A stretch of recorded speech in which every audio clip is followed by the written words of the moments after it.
So Nepali कन्ज्युमरहरुलाई चाहिँ कस्तो phone चाहिन्छ त? वेल सस्तोमा सबै कुरा राम्रो। अब सस्तोमा सबै कुरा राम्रो त हुँदैन हैन। कुनै क्याटेगोरीमा कुनै राम्रो हुन्छ अनि कुनै नराम्रो हुन्छ। र यो फोन Realme 12 Pro Plus जसको प्राइस रहेको छ 50,979। यो फोन चाहिँ मैले धेरै टेस्ट गरिसके हैन। र के भन्छु भन्दा यो प्राइस रेन्ज यसको प्राइस रेन्जमा चाहिँ यसले one of the best design र one of the best camera दिन्छ, स्पेशली यसको पोर्ट्रेट मोड हैन। तर कुरा भने अलिकति कम्प्लिकेटेड पनि छ। अब किन त? Well let's find out. I am Anmol Shrestha and you watching Tech लेक।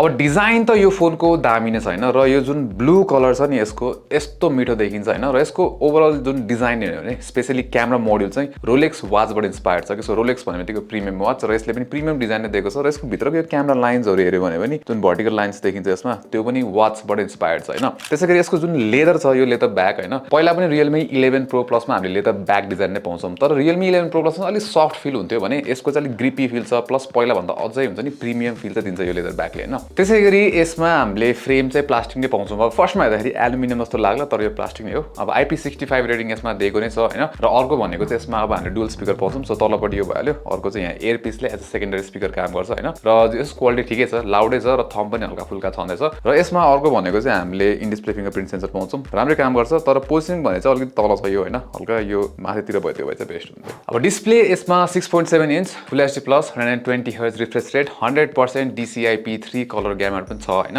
र YouTube नर्मल टास्कहरुको लागि यसको जुन यो डिस्प्ले छ ठिकै छ हैन। तर यसमा अब प्रब्लम कहाँ आउँछ भन्दाखेरि कम्पिटिसनहरुसँग हेर्ने हो भने चाहिँ अन पेपर नै यसको चाहिँ ब्राइटनेस अलि कम छ हैन। जस्तै Realme Note 13 Pro Plus को on paper 1800 nits peak brightness, SBM 1200 nits. त्यसैगरी Realme 12 Pro Plus को भने चाहिँ कति छ भन्दाखेरि 900 निट्स पीक ब्राइटनेस र 800 निट्स चाहिँ SBM छ हैन। र यो चाहिँ ठ्याक्कै साइड बाइ साइड बाहिर घाममा चलाउँदाखेरि पनि नोटिस हुन्छ ठ्याक्कै डिफरेन्स हैन। र अर्को यसको डिसएडभान्टेज भनेको चाहिँ HDR छैन है। सो तपाईले OTT प्लेटफर्म्सहरु हेर्नुहुन्छ जस्तै नेटफ्लिक्सहरु हेर्नुहुन्छ भने चाहिँ नो HDR र ठ्याक्कै side by side Realme Note 13 Pro Plus यो पनि ठ्याक्कै डिफरेन्स चाहिँ नोटिस हुन्छ। र अर्को अझै चित्त नबुझेको कुरा भनेको चाहिँ यसको रिफ्रेश रेट। सो यसमा चाहिँ के छ भन्दाखेरि यहाँ हेर्यो भने अहिले मेन्युमा 120 छ हैन।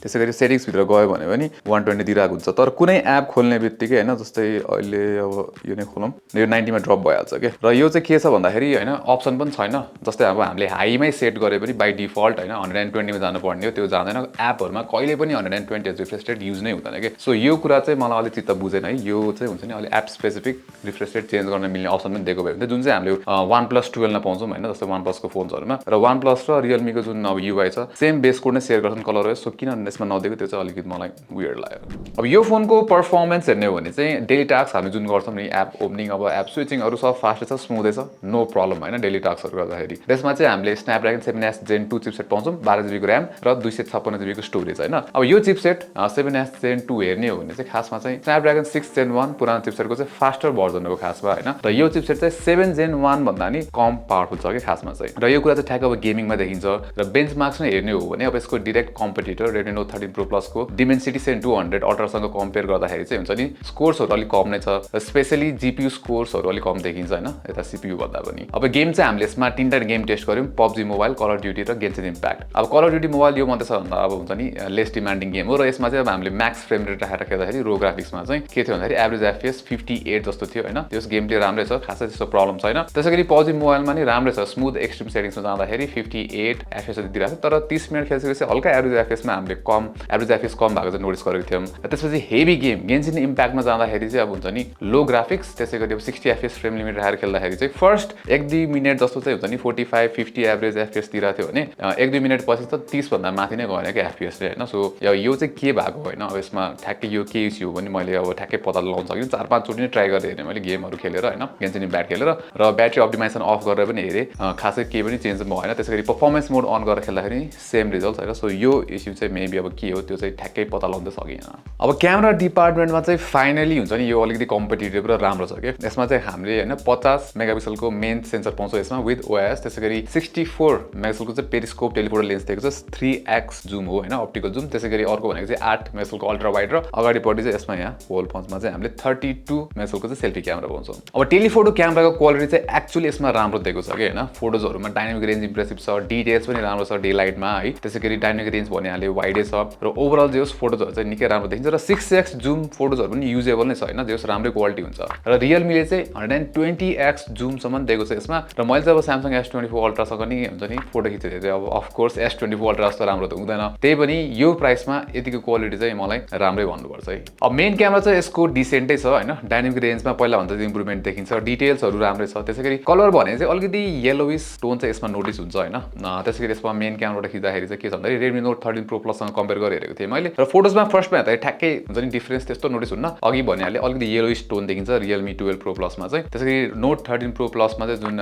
Xiaomi को हैन Redmi को त्यसमा चाहिँ के छ भन्दा अलिकति ब्राइटर छ प्लस डाइनामिक रेन्ज अलिकति बेटर र कन्ट्रास्ट पनि अलि राम्रो चाहिँ फिल हुन्छ नत्र भए चाहिँ त्यस्तो खासै धेरै फरक चाहिँ देखिदैन त्यसैगरी अल्ट्रा वाइड चाहिँ अब 8 मेगापिक्सलको हो सो डिटेल्सहरु खासै त्यस्तो राम्रो चाहिँ देखिदैन हुन्छ नि अलिकति फजी देखिन्छ र नोइजहरु चाहिँ नोटिस हुन्छ ठ्याक्कै एजेसमा हैन र कलर प्रोफाइल पनि similar to main camera so average नै छ अल्ट्रा वाइड क्यामेरा पनि तर यसको फेरि टेलिफोटो लेन्सबाट खिचेको पोर्ट्रेट मोड चाहिँ दामी छ है लाइक अलिकति महँगो फोनबाट खिचेको जस्तो देखिन्छ जुन ब्याकग्राउन्ड ब्लर छ हैन इम्प्रेसिभनेस छ नेचुरल देखिन्छ र जुन कटआउट्सहरु छ त्यो पनि इम्प्रेसिभ नै छ के जस पोर्ट्रेट मोड चाहिँ यसको मलाई निकै इम्प्रेसिभ लाग्यो है जस राम्रो छ यो प्राइस रेन्जको लागि चाहिँ निकै राम्रो पोर्ट्रेट मोड दिन्छ अब नाइट फोटोजहरु कुरा गर्ने हो भने चाहिँ मेन क्यामेराले राम्रो डिटेल्स निकाल्छ शार्पै देखिन्छ फोटोजहरु र नाइट मोडले नि यसमा राम्रै काम गर्छ र धेरै जस्तो चाहिँ नाइट मोड यसले युज गरेर हुन्छ अटो मोडमै राख्यो भने पनि हैन जस फोटोजहरु ठिकठाकै छ डाइनामिक रेन्ज पनि राम्रै छ यसमा डिटेल्सहरु पनि राम्रै देखिन्छ त्यसैले 3x टेलिफोटो लेन्सले पनि अब नाइट मोडमा भने चाहिँ अलि इन्कन्सिस्टेन्ट देखिन्छ हुन्छ नि कहिलेकाहीँ भने चाहिँ फोटो शार्प देखिँदैन डिटेल्सहरु त्यति राम्रो देखिँदैन कहिलेकाहीँ चाहिँ राम्रै हुन्छ तर फेरि कलर कन्ट्रास्ट चाहिँ राम्रो छ है अब भिडियोको कुरा गर्ने हो भने चाहिँ यसले मेन लेन्स र जुन पोर्ट्रेट लेन्स छ यसको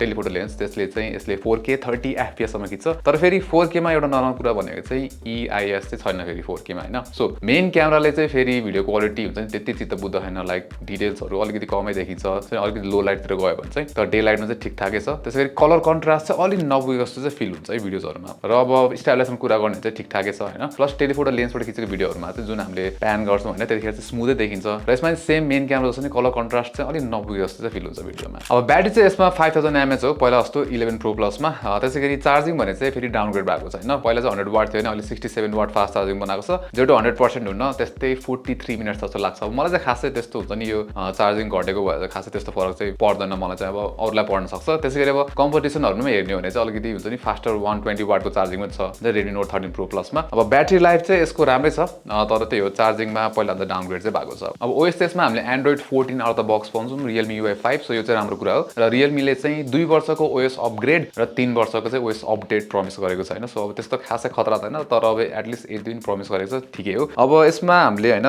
लाइक एनिमेसन्सहरु चाहिँ स्मुथै पाउँछौँ हैन त्यस्तो केही पनि छैन राम्रै छ बक्सहरु मैले खासै भेटेको छैन OS मा सबै कुरा राम्रै छ है त्यसैले कस्टमाइजेसनको लागि राम्रो अप्सनहरु छ जस्तै अब फिंगरप्रिन्टको हुन्छ नि डिफरेन्ट एनिमेसन्सहरु दिन्छ जस्तै अब यसमा हुन्छ नि यो फिंगरप्रिन्ट एनिमेसन्सहरु र मलाई राम्रो लाग्यो भने चाहिँ अर्को एउटा अलि युनिक भनेको चाहिँ फिंगरप्रिन्टको सर्टकट्सहरु के सो यसरी लङ होल्ड गर्यो भने चाहिँ डिफरेन्ट एपहरु खोल्न अथवा डिफरेन्ट एक्सन्सहरु जस्तै अब यहाँ क्यामेरै खोल्न मिल्यो हैन सो यस्तो एक्सन्सहरु चाहिँ दिएको छ है र अर्को यसमा मलाई राम्रो लाग्यो भनेको चाहिँ पार्सल स्क्रिनशट हैन जस्तै अब फुल स्क्रिनशट लिन त हामीले यहाँ 3 फिंगर स्वाइप गरेर नि लिन्छ हैन 3 फिंगर यसरी होल्ड गरेर यति ल्यायो भने चाहिँ पार्सल स्क्रिनशट के भन्छ जति मलाई हैन त्यतिको चाहिँ स्क्रिनशट लिन मिल्छ सो यो भयो पार्सल स्क्रिनशट र अर्को फिचर भनेको जस्तो अब टाइमरहरु एपमा चाहिँ यहाँनिर सानो स्ट्याटस आएर बस्ने सो अब यो एप चाहिँ हामीले टाइमर रन गरेर मिनिमाइज गर्यो भने चाहिँ यहाँनिर यसरी यो स्ट्याटस चाहिँ यसरी आएर बस्छ हैन सो यो पनि जेउस राम्रै छ र यसको चाहिँ सिस्टम ह्याप्टिक्स पनि मलाई राम्रो लाग्यो हैन धेरै ठाउँमा युटिलाइज गरेको छ तर फिडब्याक अझै अलि स्ट्रङ भए भए चाहिँ मजा आउँथ्यो अझै बेसी मजा आउँथ्यो जस्तो लाग्थ्यो त्यसैगरी अब ओभरअल लास्टमा भन्नु पर्दाखेरि चाहिँ Realme 12 Pro Plus यसको डिजाइन वान द बेस्टै छ यो हैन लाइक एकदम प्रिमियम छ त्यसैगरी क्यामेरा पनि यो सेगमेन्ट यो प्राइस रेन्जमा स्पेशली यसको 3x टेलिफोटो लेन्स चाहिँ निकै नै इम्प्रेसिभ हैन यो प्राइस रेन्जमा र अब यसको भन्ने पर्दाखेरि हुन्छ नि